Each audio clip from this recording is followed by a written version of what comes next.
let's talk about BYU basketball. Now, they have done what on CBS Sports, they've done what they call candid coaches, and they have asked more than 100 coaches across college basketball to weigh in on a number of different topics. Gary Parrish and Matt Norlander, they obviously are two of the premier writers when it comes to covering college basketball on a national level. They've asked questions like, who will be this season's best team? Who's going to be the best player? Who's the best coaching hire this offseason? What is the most amount of NIL money somebody's asked for you or your staff to pay for a player? There's all kinds of things that they have talked about when it comes to college basketball.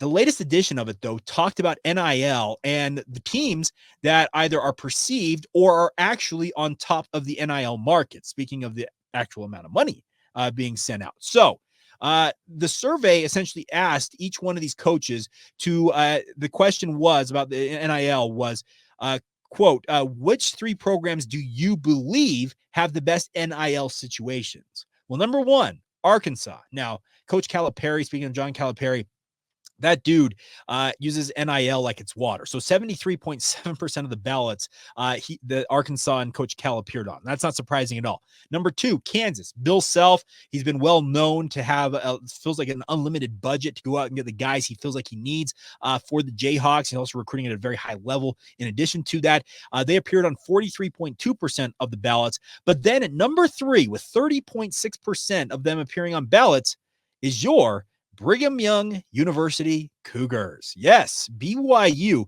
is perceived to be a top three team in the best NIL situation. Well, what's changed? Because Kentucky, where Mark Pope is currently at, is actually number four on this list at 25.3%. So funny enough that BYU is beating out their former coach in this survey. But why? Why is BYU perceived to be a top three NIL destination? Well, let's start off by saying that BYU is splashing more cash than ever. Tom Homo spoke at BYU Education Week yesterday. Mitch Harper, Jay Drew were in attendance, did a really good job writing up about it. I think it was in Jay Drew's piece for the Deseret News. He talked about the fact that BYU is just absolutely gotten on the same page, it feels like, with basketball. And he talked about Coach Young and said when they put a picture up of Kevin Young on the big screen, it was a huge round of applause. And he says that, quote, we have this incredible chemistry on this team right now with the players and coaches. You're going to see some big things from them, unquote. That's coming from Tom Homo. Now, the big thing about this is he also added this. Here's the thing. We cautioning about unrealistic expectations for BYU basketball. Here's the thing, quote, every team in the Big 12 improved this year. They paid a lot of money to get better. That's just how it is. Well, BYU's paying a lot of money because the reports are that Kevin Young's making north of $4 million himself. They've hired a full complement of 5 assistant coaches. They've created a new GM role for one of his confidants to run kind of the off the court stuff. They've brought in extra training staff. They've upgraded facilities, things that BYU basketball and Kevin Young were asking for. And the other thing is they're paying a pretty penny in NIL. Guys like Yerger Demin, now some of you got mad at me that I've continued to pronounce it the way I've been pronouncing it, but I saw his day in the life and some interviews on BYU TV, and if he's going to pronounce it Demin, I'll roll with it. So Yerger Demin, he didn't come cheap. Cannon Catchings didn't come cheap. Elijah Crawford, all these guys the BYU brought in, and even the grad transfers, guys like Mawat Mag, etc., they didn't come to BYU out of the goodness of their hearts. And you'd like to think so, but that era of college sports, it's been gone, if not for years now, decades. And it's money driven. And a lot of guys see opportunity with BYU and with Kevin Young. But the bigger point I think to be made here is that chemistry comment from Mark Pope. He talks about it with the players and the coaches. Folks, it's not just the players and the coaches. It's the administrators of BYU. It's the board of trustees up at the Church of Jesus Christ of Latter-day Saints who have the final say on all matters involved in BYU athletics and signing off on paying the amount of money they're paying to guys like Kevin Young. There is a synchronicity is probably the best term to use from the top down right now when it comes to BYU. And it obviously lends itself to the NIL sphere.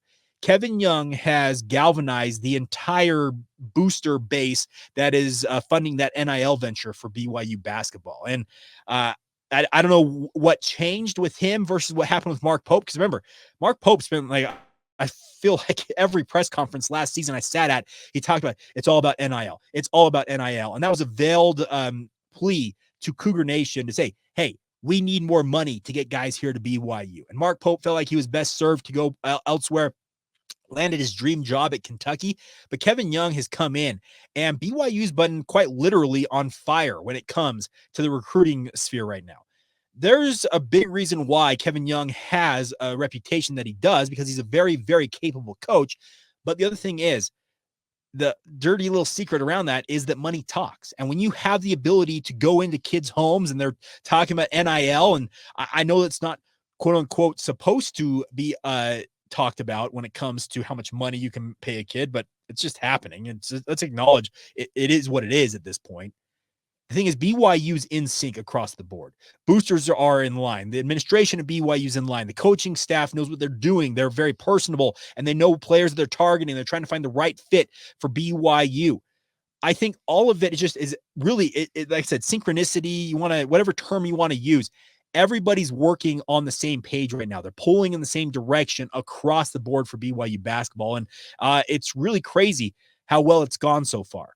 Now, could that change if BYU falls flat on their face year one with Kevin Young actually coaching basketball? Yeah, that could change, obviously, because boosters would get disgruntled saying, well, I paid this much money and this kid's not playing basketball. Like, that type of stuff could emerge. But for the time being, everything looks great. And hey, it's really cool to see BYU being mentioned among the likes of Arkansas, Kansas, Kentucky.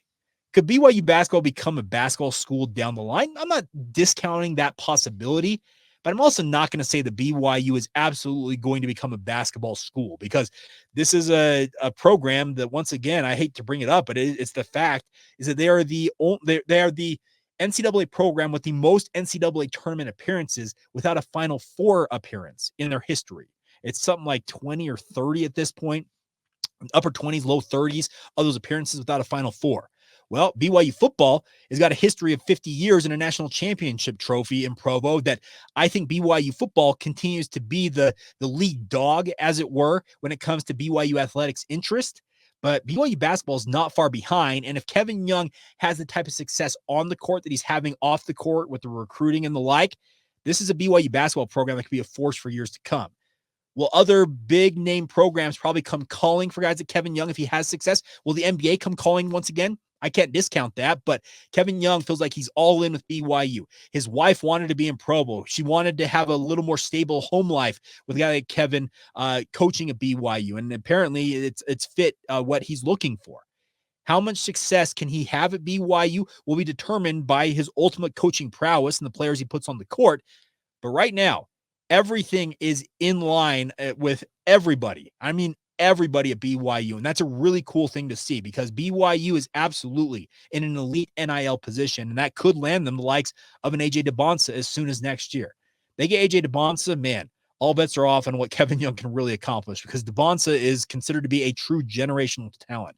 We're talking the likes. I'm not joking about this. You look at the recruiting rankings, he's among the likes of Cooper Flagg, who's the projected number one pick next year. He's coming out to play for Duke this year. You go back in history, just Greg Oden, like some of the greats. And I know some of these guys didn't have great NBA careers, but DeBonsa is considered to be a top tier, just program transforming type talent. And if BYU can land him, what really can't Kevin Young accomplish at that point? But right now, everything's rolling, and it's all golden and great times in Provo, Utah right now. I'm not sure what expression I'm trying to utilize, but it's really cool to see that. And I'm not surprised these coaches are paying attention to seeing what BYU is doing, because when you start splashing that cash, people are going to sit up and say, what's BYU got going on over there? But it's good news if you're a Cougar fan, because Kevin Young, he's absolutely killing it out there on the recruiting trail.